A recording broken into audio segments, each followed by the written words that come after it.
चार युग, चार सीजन्स, चार समाज की सोसाइटी, चार कास्ट, ये सारी चीजें जो ये चार चार चार क्यों है? आखिर में आपस में क्या रिलेशन है? क्या एक ऐसी बात है जो शायद आप नहीं जानते और आज आप पहली बार सुनने जा रहे हो? ऐसी बहुत सारी बातें हैं जो नंबर 7 के रिलेटेड में भी आएगी और बहुत सारी ऐसे डीप मिस्टिकल आप कह सकते हैं मैं साइंसेस को आपके सामने कवर करने जा रहा हूँ जो आपने शायद कभी पहले ना सुनी हो। आप ही देखते रहिए जर्नलिस्ट से बात करेंगे।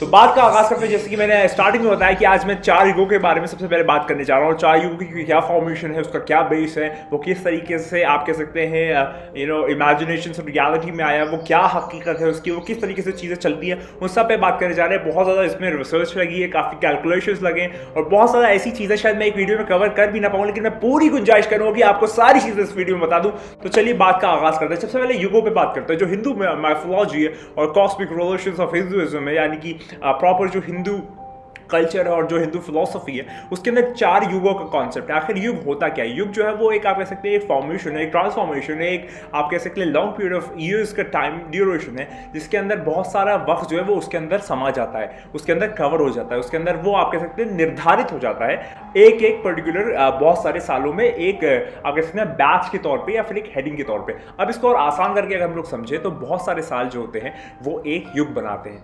जो बहुत सारे युग हैं वो एक महाकल्प बनाते हैं। कैसे? बहुत ज़्यादा आप घबरा रहे होंगे, मैं आपको इजी करके सब बताता हूँ। तो जो चार बेसिक युग हैं उसको बारे में आपको आज बताने जाता हूँ। तो जो चार युग होते हैं हिंदू फिलोसफी में वो है सतयुग, त्रेता युग, द्वापक युग और उसके बाद जो आखिरी जिसमें हम लोग जी रहे हैं वो है कलयुग। ये मैंने आपको भी चार नाम बताया। अब आगे बढ़ते हैं थोड़ा।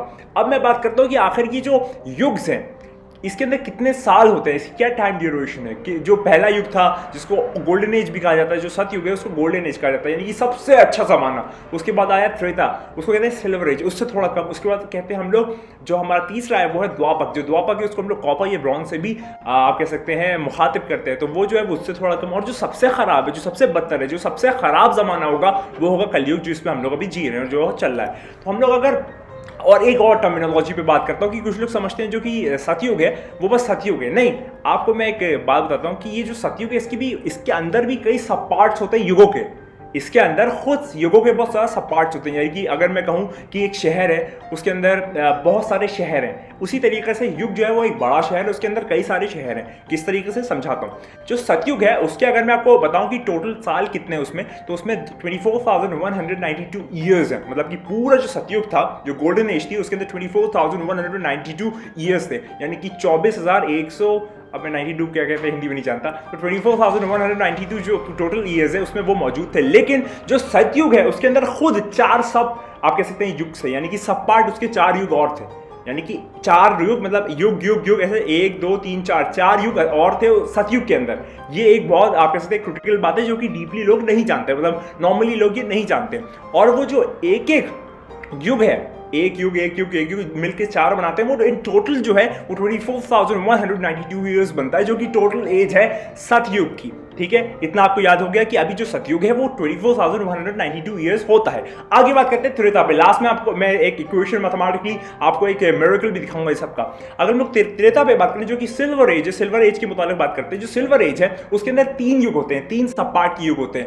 तो जो सतयुग है उसके अंदर चार होते हैं, जो त्रेता है उसके अंदर तीन होते हैं। और इसकी जो टोटल एक्सपांशन, इसकी जो टोटल एज है, जो इसका टोटल टाइम ड्यूरेशन है त्रेता का, जिसको हम लोग सिल्वर एज कहते हैं, वो है 18,144। हिंदी नहीं आती तो फिर मतलब हिंदी की गिनती नहीं आती तो फिर माफी चाहता हूं। तो 18,144 जो हमारे पास कुल टाइम ड्यूरेशन है वो है त्रेता की। इसके अंदर तीन होते हैं, पहले में चार होते हैं, उसकी टोटल टाइम ड्यूरेशन 24,192 ईयर्स होती है। जो सेकंड है त्रेता ऑफ सिल्वर एज, उसकी जो टोटल टाइम ड्यूरेशन होती है 18,144 ईयर्स। इतना आपको अभी तक क्लियर हो गया। और उसके अंदर थ्री युग्स होते हैं, थ्री सब पार्ट्स होते हैं आप कह सकते हैं। जो अगला है और वो जो तीसरा वो है द्वापक। द्वापक जो है उसको हम लोग ब्रॉन्ज भी कहते हैं या फिर उसको हम लोग आप कह सकते हैं कॉपर भी कह सकते हैं। ये जो है ये थर्ड कैटेगरी में आता है, तीसरा है, मतलब ये सबसे टॉप के बाद तीसरे नंबर पर आता है। इसके अंदर जो युग्स है वो दो कंसिस्ट करते हैं। और इसकी जो टोटल टाइम ड्यूरेशन है, जो टोटल आप कह सकते हैं वक्त है, वो है 12,000 इंग्लिश बोलता हूँ 12,096 12096 जो टोटल ऑफ अराइवल टाइम है वो इसका इतना ही बनता है और उसके अंदर 2 युगों की सब पार्टिंग है।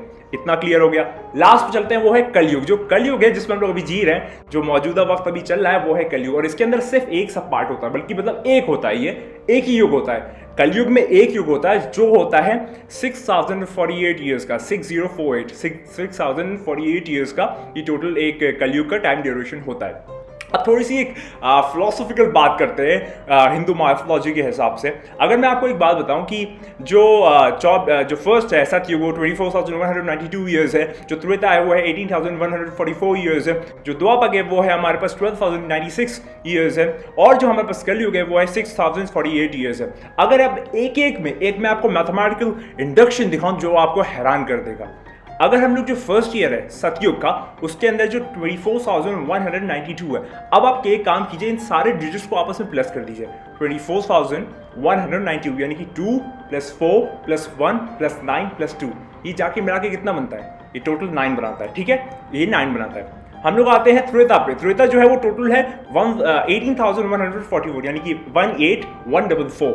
इस सबको ऐड करिए वैसे जैसे हमने पहले को किया था, 1 + 8 + 1 + 4 + 4, ये टोटल जाके मिलाता है 9।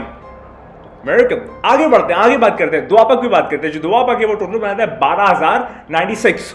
तो ये जो है वो इन टोटल 12096 है। इन सबको भी आपस में प्लस कर दिए, 1 + 2 + 0 + 9 + 6, ये भी आपस में मिलके 9 बनाता है, 9। और आखिर में जो कलयुग है वो है 6048, इस सबको भी प्लस कर दिए, 6 + 0 + 4 + 8, ये भी जाके आपस में मिलके 9 बनाता है। यानी कि 9 जो है वो कंप्लीशन का नंबर है, 9 जो है वो पूर्ति का नंबर है, 9 जो है वो खात्मे का नंबर है, 9 है जो क्रिएशन का नंबर है, जो खत्म होने लगती है, जो चीजें मुकम्मल होने लगती है। ये मैंने आपको इन चारों में दिखाया कि ये फर्स्ट मिरेकल, ऐसे बहुत सारे हैं। अभी तो मैंने बात शुरू की, शायद एक वीडियो में आई भी ना, लेकिन मैं आपको ये मिरेकल दिखा रहा हूं ऊपर वाले का, कि आप देखिए जो 4 युग्स हैं वो इस तरीके से मैथमेटिकली डिवाइडेड है कि उन सबका जो सेल्फ समेशन है वो भी 9 आता है, यानी कि कंप्लीशन आता है। इतना मैंने आपको बता दिया और मैं उम्मीद करता हूं आपको समझ आ रहा होगा, क्योंकि मैं एनर्जी में जो बोलता हूं तो बहुत तेज बोलता हूं, लेकिन मैं एहसास करता हूं कि मैं आराम से आपसे बोलूं ताकि आप लोग समझ पाएं। और तो इन टोटल ये जो सतयुग है, त्रेता है, द्वापर है, कलयुग है, ये इन टोटल जितने भी साल बनाते हैं ना, जो कि एग्जैक्ट आप कह सकते हैं पूरे 10 युग बनाते हैं। यानी कि जो फर्स्ट एज है सतयुग उसके 4, उसके बाद जो हमारे पास आता है त्रेता उसके 3, और उसके बाद जो हमारे पास द्वापर आता है उसके 2, और जो लास्ट बचता है कलयुग उसके 1। तो ये जो 10 युग है टोटल मिला के इसको हम लोग कहते हैं महाकल्प। जो मैंने शुरू में बोला था महाकल्प, इन 10 युगों को मिला के, सारे चारों युगों के जो सब पार्ट्स हैं सबको मिला के हम लोग कहते हैं महाकल्प या महाकल्पा, लेकिन महाकल्प कहना बेहतर ज्यादा है। तो ये है महाकल्प का कॉन्सेप्ट, मैंने आपको बता दिया। अगर आपसे कोई पूछे आने वाले वक्त कि भाई महाकल्प क्या है फिलोसॉफिकल एस्पेक्ट में, तो आप बता सकते हैं कि जो 10 युगों का समेशन है, फॉर्मेशन है, आप कह सकते हैं कोलैबोरेशन है, उन सबको मिला के हम लोग कहते हैं महाकल्प। इतना मैंने आपको बता दिया है जो बेसिक आइडियोलॉजी है, और उसका एक मैथमेटिकल इंडक्शन भी दिखा दिया कि उन सबको अगर आप एड अप कर दें आपस में तो वो जाके मिल जाता है 9, यानी कि कंप्लीशन। आगे बात करते हैं, अब हम लोग थोड़ी सी बात करते हैं कि एक युग के, यानी कि एक युग के सब पार्ट को थोड़ा सा डिफाइन करते हैं कि आखिर ये होता क्या है। देखिए जो युग है ना, उसके एक ट्रिनिटी के कॉन्सेप्ट होता है, 3 इसके अंदर चीजें कंसिस्ट होती हैं। क्या क्या? पहला होता है जिसको हम लोग कहते हैं डॉन, बीच में आता है युग, और उसके बाद आता है ट्विलाइट।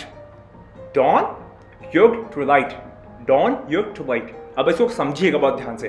जो डॉन है वो पीरियड होता है जब से कि युग की स्थापना होती है, स्टार्टिंग होती है, और वो कुछ साल होते हैं। मैं आपको बताऊंगा कितने साल होते हैं। जो डॉन है वो होती है फॉर्मेशन की स्थापना, यानी कि कुछ शुरू के साल होते हैं, जो कि आप कह सकते हैं 504 साल होते हैं। मैंने आपको बता भी दिया 504 साल होते हैं डॉन के। डॉन जो है वो एक टर्मिनोलॉजी है, इसका जो संस्कृत इंटरप्रिटेशन मैं वो कर नहीं पाऊंगा क्योंकि मुझे संस्कृत आती नहीं, लेकिन मैं आपको इंग्लिश में समझाने की पूर्ति की कोशिश कर रहा हूं।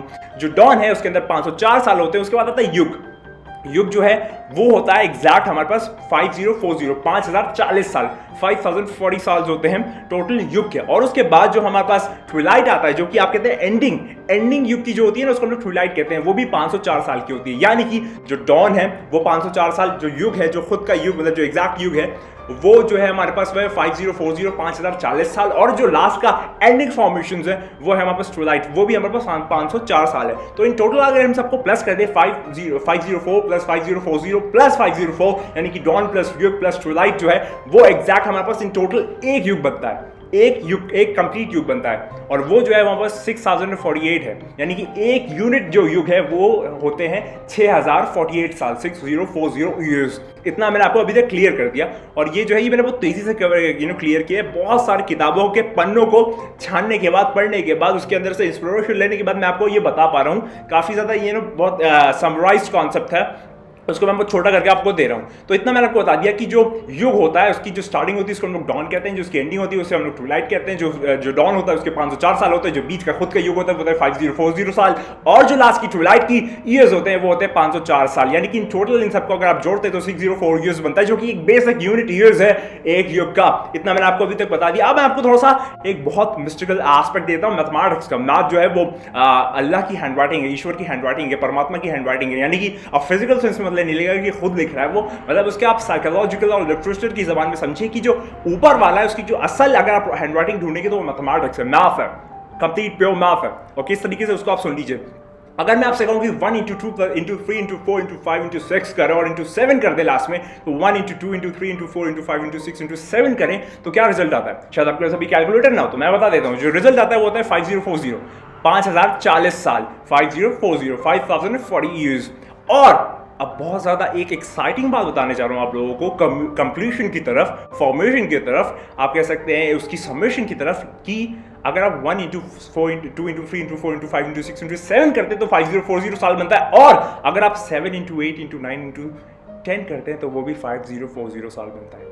यानी कि शुरू के 7 नंबर्स को आपस में मल्टीप्लाई करते हैं 5040 साल बन रहा है, लास्ट के 7 से लेकर 10 तक के मल्टीप्लाई जो नंबर्स है उसको मल्टीप्लाई करते हैं तो वो भी 5040 साल बन रहा है। यानी कि जो 7 है वो डिसाइडिंग फैक्टर है, जो 7 है वो स्थापना का फैक्टर है, जो 7 है वो आप कह सकते हैं इनिशियल स्टार्टिंग है, जो कि यूनिवर्सेस के युगों को बैलेंस आउट किए हुए, जो युग है उसको एक कह सकते हैं मैथमेटिकली बैलेंस किए हुए, और उसका एक चीज का चला रहा है, मतलब उसको एक तरीके से बैलेंस आउट कर रहा है। ये मैं आपको यहां से समझाने की कोशिश कर रहा हूं आपको। मतलब आप ये मैथमेटिकली सोच के देखिए कि 1 से लेकर 7 तक सालों को इंटू कर दीजिए, 5040 आ रहा है। 7 से लेकर 10 तक के इंटू कर दीजिए, वो भी 5040 है। यानी यहां पर पता चलता है। और अभी आपको मैं 7 का एक और जादू बताऊंगा, 7 का एक और हिंदू फिलॉसफी के हिसाब से एक बहुत करिश्मे वाली बात बताऊंगा, जो कि आने वाले वक्त में आपको बताता हूं। अभी बताता हूं। तो हमने क्या देखा कि 7 है वो हार्ट है, यानी कि 7 जो है वो स्थापना का नंबर है, 7 जो है वो आप कह सकते हैं प्रवृत्ति का नंबर है, 7 जो है वो आप कह सकते हैं रौद्र नंबर है, 7 जो है वो एक बैलेंस करने का नंबर है, 7 जो है वो एक आप कह सकते हैं जीवन में सिद्धि का नंबर है। 7 नंबर, इसको बहुत ध्यान में रखिएगा।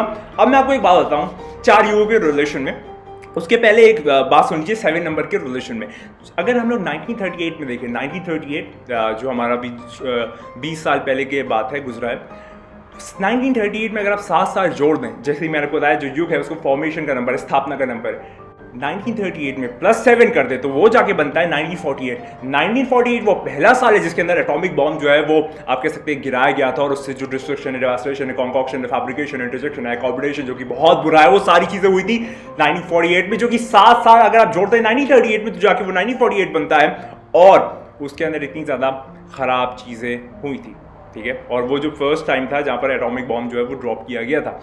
और अगर मैं यहाँ पर आपको बताऊं कि यहाँ पर एक और बहुत जो इंटरेस्टिंग बात है वो ये है कि हमारे पास जो यूनाइटेड नेशंस का फॉर्मेशन है वो भी जो है वो हमारे पास 1948 में हुआ था। ये एक मतलब बहुत अजीब बात है और एक बहुत ज़्यादा आप कह सकते हैं एक अजीब सी बात है। और वो 1948 नहीं 1945 है, थोड़ा सा कैलकुलेशन में मिस्टेक हुई। तो 1948 में फर्स्ट ईयर था जिसके अंदर एटॉमिक बॉम्ब जो है वो ड्रॉप किया गया था। अगर आप 1945 में +7 ईयर्स करते तो वो साल बन जाता है जहां पर पहला बायोलॉजिकल वेपन जो है वो बनाया गया था लैब्स में। हालांकि अगर उसको आप कह सकते हैं उसको प्रैक्टिकली इंप्लीमेंट नहीं किया गया था, लेकिन हाँ उसकी जो फॉर्मेशन है, जो उसकी स्टार्टिंग है वो हो चुकी थी 1945 में। अगर आप 7 साल प्लस करते हैं तो जो भी जाके रिजल्ट बनता है, ये एक बहुत ज्यादा आप कह सकते हैं घातक बात है। लेकिन जो 7 है वो फॉर्मेशन का नंबर, इनिशियल स्टार्टिंग नंबर है, सिद्धि का नंबर है, पूर्ति का नंबर है, आप कह सकते हैं विकसित रूप, विशाल रूप, विमान रूप लेने का नंबर है। इसलिए वो 7 नंबर बहुत ज्यादा कीमत रखता है। आगे बात करता हूं थोड़ा सा योगी के रिलेशन में। अब थोड़ी सी बहुत आप कह सकते हैं इंटरेस्टिंग बात आने जा रही है, बहुत ज्यादा मुझे ये बहुत एक्साइटिंग लगी जब मैंने किताब में पढ़ा और उसको जब रिलेट किया चीजों से, तो वो रिलेशन मैं आपको अब समझा रहा हूं।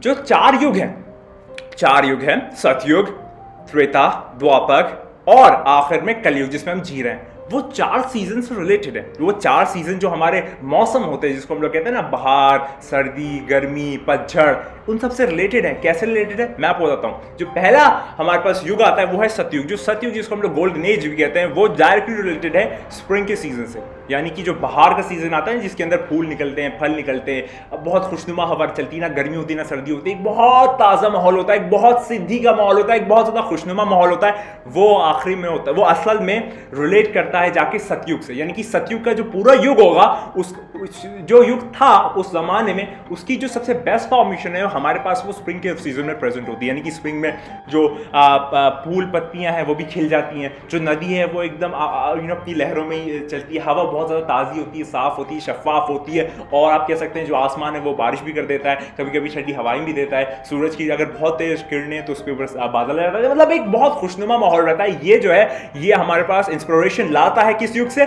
सतयुग से। सतयुग की जो फॉर्मेशन है वो हमारे पास इस दुनिया में कलयुग में भी एक उसका मंबा प्रेजेंट है, एक उसकी आप कह सकते हैं स्रोत प्रेजेंट है, जो कि हमारे पास स्प्रिंग का सीजन है। ये फर्स्ट चीज हो गई। और स्प्रिंग के सीजन में आपने देखा होगा कि अगर आपने नोटिस किया, और मैंने तो नोटिस किया, आपको नहीं पता, उसके अंदर जो वक्त है वो बड़ा आहिस्ता आहिस्ता थम थम के चल चल के संभल संभल के गुजरता है, यानी कि बहुत खुशनुमा माहौल होता है और बहुत वक्त तेजी से नहीं गुजरता स्प्रिंग के सीजन में स्पेसिफिकली। यानी कि ये जो सतयुग का एक थोड़ा सा पार्ट जो है हमारे पास अभी भी बचा हुआ है वो हमारा स्प्रिंग सीजन है। ये रिसर्च के दौरान मैंने जाना।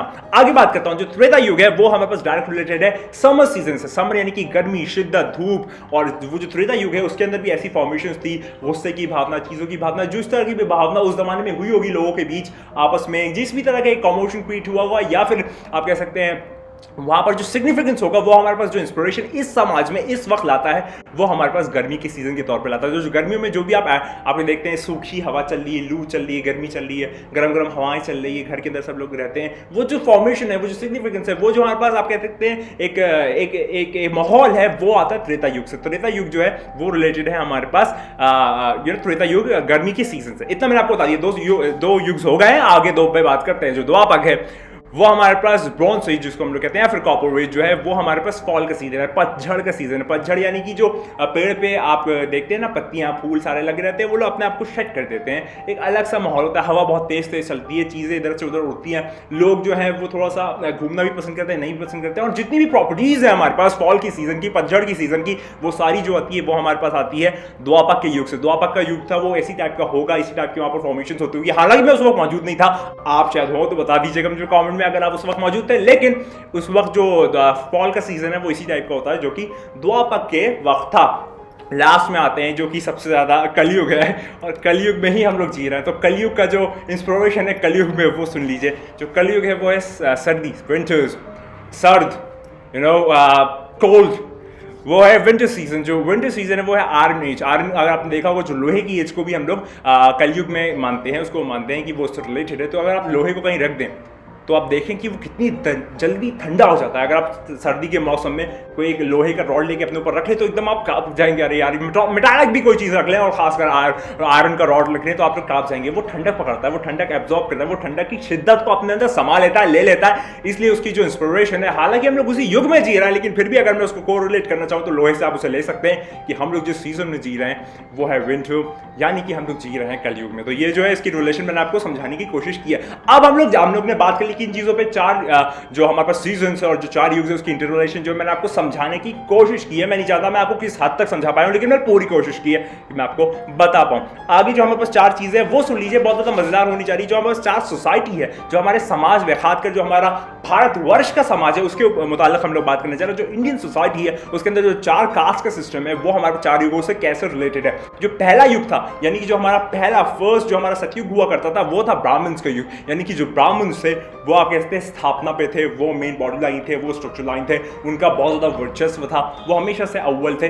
वो वाली जो उनकी आप कह सकते हैं उनका जो टाइम ड्यूरेशन था वो सतयुग का था। यानी कि सतयुग में खुशहाली थी, माहौल अच्छा था, सारी चीज़ें थी, क्योंकि जो सारी भागदौड़ थी वो ब्राह्मण्स के हाथ में थी। ब्राह्मण्स जो है वो सबसे सुपीरियर माने जाते हैं in the sense of respect, integrity, आप कह सकते हैं। उनका दिमाग भी बहुत तेज होता है, यानी कि वो इंटेलिजेंट होते हैं, सारी चीज़ें मौजूद होती हैं। और ये जो है ये हमारा फर्स्ट जो सतयुग है वो रिलेट करता है जाके ब्राह्मण्स से।